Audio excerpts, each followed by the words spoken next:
नमस्कार मंडळी, welcome back to my channel. मी सोनाली. अजून मी इथेच मम्मीच्या इथे आहे, गेलेली नाही आहे. उद्या जाणार आहे मी. तर तुम्हाला मम्मीच्या इथले मी झाडे दाखवते फुलांचे, आणि दुसरे पण आणखीन आहेत ते पण दाखवते. तर इथे हे झाड आहे, याचं मला नाव माहिती नाही. तुम्हाला माहिती असेल तर कमेंट करून नक्की सांगा मला ह्या झाडाला काय म्हणतात ते.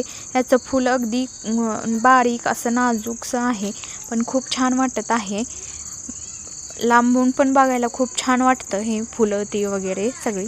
इथे बघा गुलाबाचं झाड आहे, किती मोठं पण आहे आणि किती छान वाटत आहेत फुलं आल्यानंतर.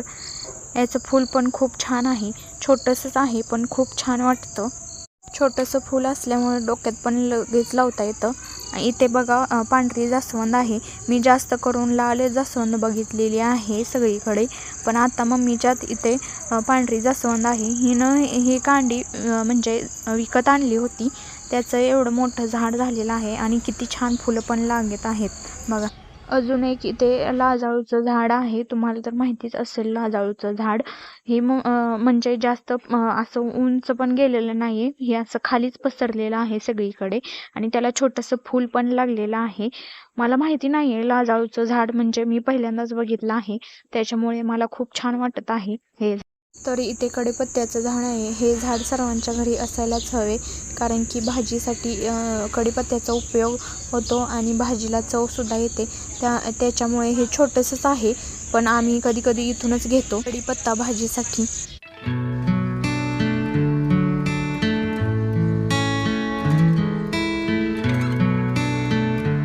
तर तुम्हाला हा माझा छोटासा ब्लॉग कसा वाटला ते नक्की कमेंट करून सांगा. आणि अजूनही तुम्ही चॅनलला सबस्क्राईब केलं नसेल तर सबस्क्राईब नक्की करा, म्हणजे तुम्हाला कळेल की एक्झॅक्टली मी कधी व्हिडिओ अपलोड केला. प्लीज लाईक करा, कमेंट करा, सबस्क्राईब करा.